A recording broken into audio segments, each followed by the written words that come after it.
quickly can a city turn from commerce to chaos? In the heart of Manhattan, where neon lights paint the sidewalks and the smell of roasted chestnuts mixes with diesel fumes, Canal Street was alive with its usual rhythm until the rhythm broke.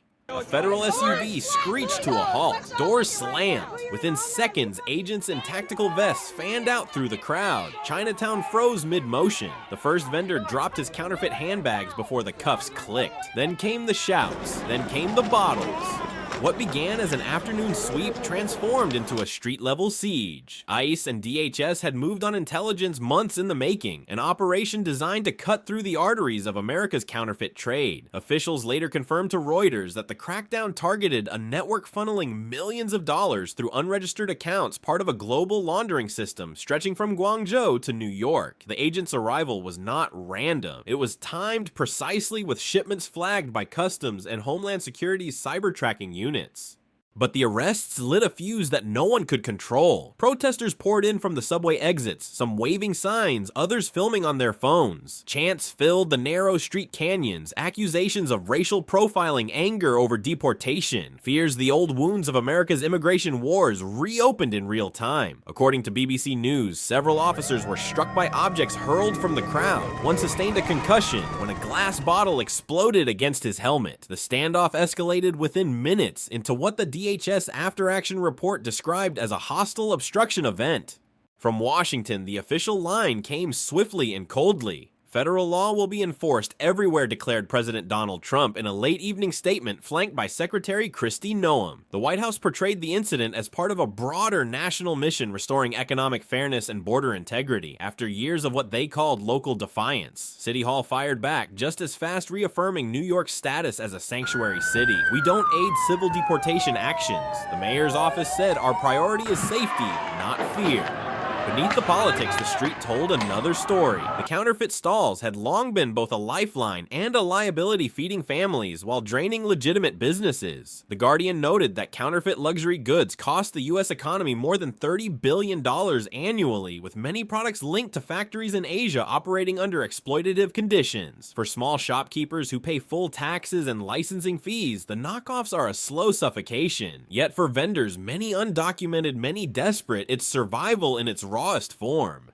The scene on Canal Street symbolized something larger than handbags and handcuffs. It exposed America's uneasy balance between enforcement and empathy, between the rule of law and the human stories that defy it. A nation built on dreams now confronts the price of those dreams when they break the rules. As the last police vans rolled away and steam from the food carts returned to the air, the question lingered like smoke: when the law comes to your block, whose freedom is it really protecting? It was called Operation Shadow Market, a name whispered inside Homeland Security circles for months. The objective: dismantle one of the most sophisticated counterfeit pipelines on U.S. soil. But as dawn broke over lower Manhattan, the raid's true scale began to surface. According to Reuters and Defense News, the Canal Street sweep wasn't just about handbags or knockoff watches. It was about tracing the invisible arteries of a global black economy that feeds on chaos and loopholes. Intelligence briefings described a labyrinth of shell companies stretching from Lagos to Dubai, moving counterfeit luxury goods, fake pharmaceuticals, and stolen digital identities through encrypted payment systems. DHS analysts had tracked these networks using advanced AI tools from SentinelNet, a joint ICE-FBI initiative adapted from anti-terror operations once used in Syria and Ukraine. Their conclusion was alarming. The same financial routes that smuggled fake designer goods were also moving unregulated microchips, stolen industrial software, and counterfeit drone parts, items with direct military value.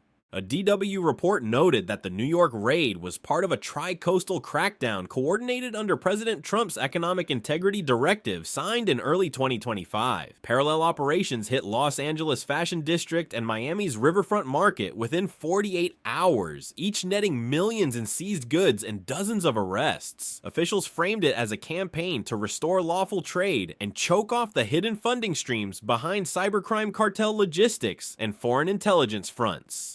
But the revelation that some counterfeit profits were feeding overseas militant networks, confirmed by Al Jazeera citing DHS sources, reframed the story. What appeared to be a street-level hustle in Chinatown was in reality a node in a vast transnational web. Containers arriving from Asia, rerouted through African free ports and unloaded under false manifests, had become a quiet battlefield of the global economy. Washington saw it as economic warfare. New York's local leaders saw it as economic survival. The operation's meticulous precision highlighted a shift in U.S. domestic strategy. Instead of traditional immigration raids, federal agents now blended financial forensics with tactical enforcement, a hybrid doctrine mirroring NATO's modern counter-hybrid warfare playbooks. Jane's Defense Weekly reported that several agents involved in Operation Shadow Market were cross-trained in military logistics, familiar with digital mapping and counter-smuggling operations in Eastern Europe. This wasn't policing, it was strategic disruption. Still, every success had a cost. Hundreds of small-time vendors found themselves caught in the dragnet, some with prior deportation orders, others simply at the wrong corner at the wrong time. Civil rights groups called it overreach, masked as security. Yet Homeland Security officials countered that counterfeit crime steals not only money, but trusts the public's faith that product systems and the law itself are real.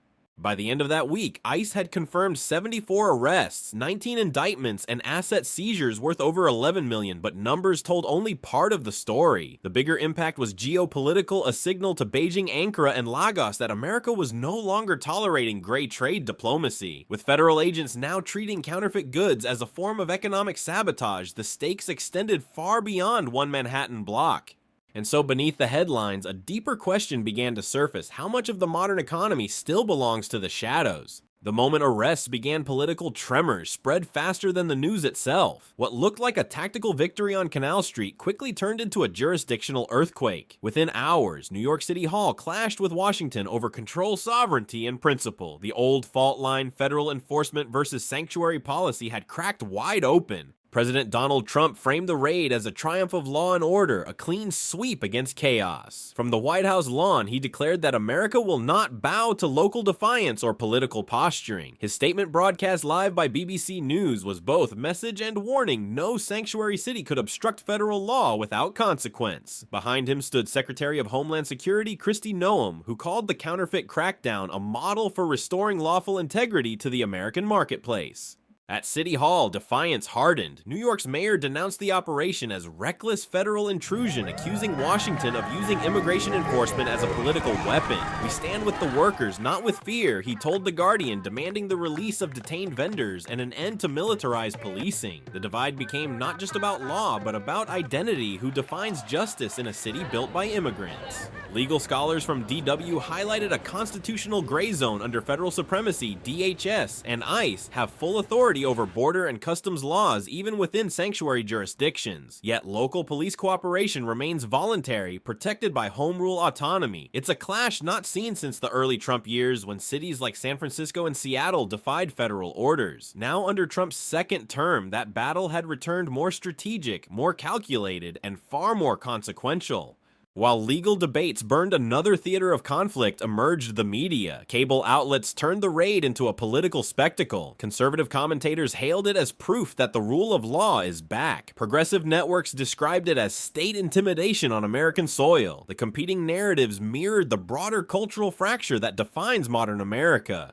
Inside DHS command rooms, however, the framing was pragmatic. Officials told Reuters that local non-cooperation had complicated operational timing and increased officer exposure to crowd violence. One federal after-action report even warned that local resistance increases risk to civilians and agents alike. By contrast, New York City Council issued its own report claiming that ICE's use of unmarked vehicles and masked officers created confusion that led to panic.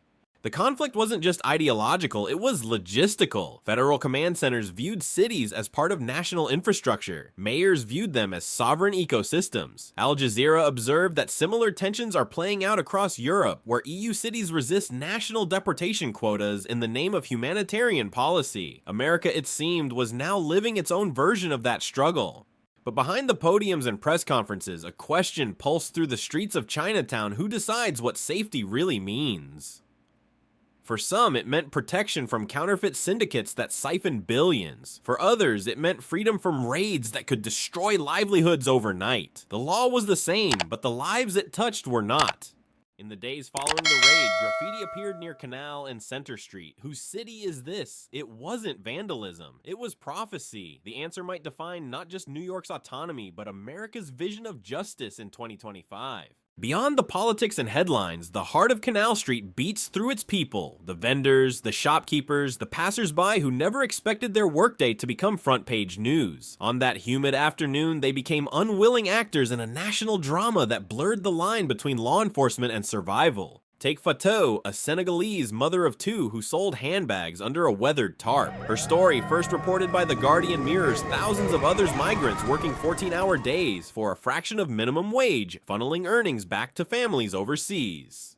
For her, the raid wasn't a legal event. It was an existential one. They say I broke the law, she told reporters later, but I just wanted to live. That sentence echoed across immigrant neighborhoods, cuts deeper than any political statement. Meanwhile, above the street stalls, legitimate store owners watched from behind their glass fronts. According to Reuters, counterfeit goods had already drained an estimated $500 to $1,000 annually from small Chinatown businesses that played by the rules. We pay rent insurance taxes, one merchant said, and we lose to the people who don't. For him, the crackdown was justice overdue. For Fatou, it was devastation. Both were right. The emotional divide wasn't limited to Chinatown. DW described how immigrant communities across New York held vigils outside courthouses, framing the raid as a symbol of systemic imbalance. Rich companies escape scrutiny for tax fraud, but poor street vendors face armed agents for plastic purses. The contrast reignited debate over selective enforcement, a term that now dominates university panels and Sunday talk shows. Federal agents on the ground, however, saw a different reality. They had spent months studying counterfeit supply lines, knowing that beneath every cheap replica lay a trail of exploitation, forced labor, toxic materials, and criminal financing. An ICE source told Al Jazeera that one shipment seized during the operation contained hidden compartments filled with counterfeit microchips used in drones exported to conflict zones. This isn't about handbags, the agent said. It's about security. And yet, amid these sweeping motives, individual lives unraveled. The BBC followed one detained vendor, a Guinean man named Mamadou, whose asylum case was still pending when he was arrested. His attorney argued that the raid violated due process since the man was not part of the counterfeit ring. But under Trump's revised enforcement guidelines, even minor offenders with pending immigration claims could face expedited removal if tied to financial crimes.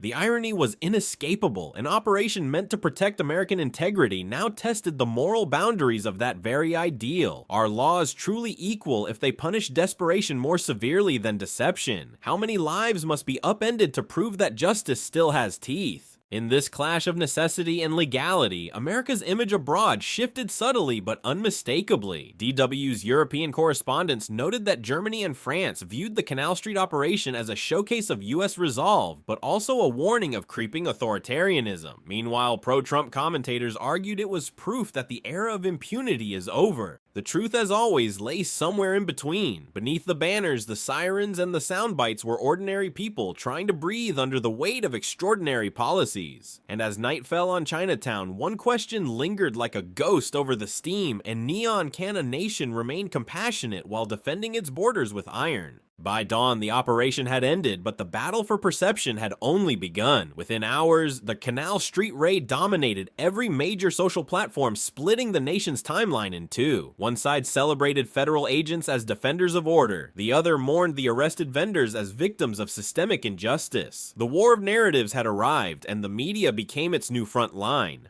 CNN replayed aerial footage of ICE vans edging through barricades of protesters, framing the scene as a symbol of government excess. Fox News countered with clips of counterfeit warehouses raided in Los Angeles and Miami, calling it proof that Washington has reclaimed control of America's streets. The BBC described the spectacle as a clash between two Americas, one demanding structure, the other compassion. What happened on Canal Street was no longer just news, it was theater. Every camera angle became ammunition. Progressive outlets emphasized crying mothers. Conservative channels zoomed in on seized cash bundles. Reuters reported that within 24 hours, online engagement around the raid surpassed coverage of the ongoing Ukraine frontline updates, a sign of how deeply domestic conflict now dominated America's attention. Behind closed doors, the White House communications team seized the moment. President Donald Trump's administration rolled out a series of statements branding the event Operation Integrity, shifting the tone from controversy to patriotism. "We protect American workers from counterfeit predators," the president said in a televised address backed by American flags and factory workers from Ohio. The message was simple: enforcement equals protection. Yet even within Washington, not all agreed. A senior DHS official speaking anonymously to The Guardian admitted concerns about the optics of force versus fairness. The official warned that if the human cost overshadows the legal victory, we lose moral ground. That caution came too late. Within a week, thousands marched through Lower Manhattan, holding placards reading "No justice in a sanctuary state." The line between federal authority and community resistance blurred into chaos. Overseas, the reaction was just as divided. DW noted that European leaders quietly admired Trump's decisive approach, but feared the precedent it might set. "Strong enforcement plays well domestically," one German analyst said, "but abroad, it risks painting America as an enforcer, not a partner." Meanwhile, Al Jazeera highlighted growing skepticism across the global south, where the Canal Street raid was viewed as a war on the poor, dressed as a war on crime. Amid this media storm, analysts from Jane's Defense Weekly drew a striking parallel. The US government's domestic operations now mirrored its hybrid warfare doctrine abroad, combining real-time intelligence, social media influence, and tactical enforcement to shape both reality and narrative. America wasn't just fighting crime, it was fighting for control of the story itself. As weeks passed, the hashtags changed, but the question endured: who owns the truth in an age of polarized perception? The images from Canal Street agents in masks, protesters in tears, counterfeit bags scattered like trophies became symbols of a deeper struggle. Not left versus right, not citizen versus migrant, but law versus legitimacy. In that struggle, America stared into its own reflection and saw a nation divided not by borders but by belief. So where does that leave the rest of us? When every fact becomes a battlefield, can truth still be enforced like law? Weeks after the raid, Canal Street has returned to motion food carts, steaming streetlights flickering, but something fundamental has shifted. The vendors move more cautiously now, glancing over shoulders as if expecting another convoy of black SUVs. Yet beneath the surface, the echoes of that day continue to spread far beyond Chinatown, shaping a national conversation about identity, sovereignty, and the price of enforcement. According to Reuters, similar operations have since been authorized in Houston, Chicago, and Seattle under the same federal directive. ICE officials describe it as a new standard of urban compliance. Critics call it Operation Gentrify by Force. But for the Trump administration, the objective is unmistakable: reclaim control over the nation's economic arteries, legitimate or otherwise. Policy analysts from DW framed the Canal Street crackdown as the opening shot in a broader campaign to reassert federal supremacy in cities that have defied Washington for nearly a decade. President Donald Trump, fresh from a G7 summit dominated by trade disputes and border control debates, has tied domestic law enforcement directly to America's global credibility. "If we can't control our own streets," he said during a press briefing, "how can we lead the world?" That question resonates beyond the United States. The Guardian observes that America's internal enforcement posture is increasingly viewed as a mirror of its foreign policy: decisive, unilateral, unapologetic. Allies praise the clarity, rivals see opportunity. In Beijing and Tehran, state-run media portray the Canal Street images as proof of American instability, evidence that Washington's moral authority is faltering even as it flexes military might abroad. At home, however, the moral equation remains tangled. The raid has reignited debate over the moral calculus of enforcement. Al Jazeera interviewed policy experts who argue that the US must reconcile national security with social equity, an impossible equation in an economy built on both legality and labor from the margins. One expert put it bluntly: you can't police desperation out of existence. Still, the administration's strategy shows no sign of retreat. Federal agencies now integrate predictive analytics, drone surveillance, and economic tracking tools to preempt similar illegal markets, a blend of technology and force, reminiscent of America's overseas counterinsurgency doctrines. Jane's Defense Weekly describes this approach as hybrid domestic enforcement, where trade integrity, immigration control, and digital surveillance converge under one command philosophy. For ordinary Americans, though, the takeaway feels simpler and more divisive. To some, Canal Street represents the long overdue return of accountability, a message that laws mean something again. To others, it is a chilling reminder that justice, when wielded without empathy, can become indistinguishable from domination. And somewhere between those poles, the country itself stands torn between compassion and control, between sanctuary and sovereignty. The raid is no longer just a headline, it's a test of how far America will go to defend the meaning of order. As dusk falls again over Canal Street, the lights flicker on the crowd returns, and the same whispered commerce begins a new proof that enforcement can pause history but never stop it. So the question that now hangs over every city, every stall, every quiet deal in the shadows remains: will America's next show of strength restore faith in its laws, or finally reveal what it has lost defending them? The Canal Street raid in New York City became more than a law enforcement action. It was a mirror reflecting America's struggle between order and identity. Under President Donald Trump's renewed federal directives, ICE and DHS launched Operation Shadow Market to dismantle a counterfeit economy that stretched across continents, linking street vendors in Chinatown to global money laundering and illicit technology networks. What began as an effort to protect small businesses erupted into a confrontation between federal power and local autonomy. Media coverage magnified every angle protest policy, and politics collided in real time, turning the raid into a national referendum on justice itself. The fallout spread beyond New York, reshaping how the world views American governance and how Americans debate freedom versus security. As hybrid enforcement tactics blur the line between war and law, one truth remains: Canal Street was not the end of the story, but the beginning of a reckoning that will define the next chapter of America's democracy.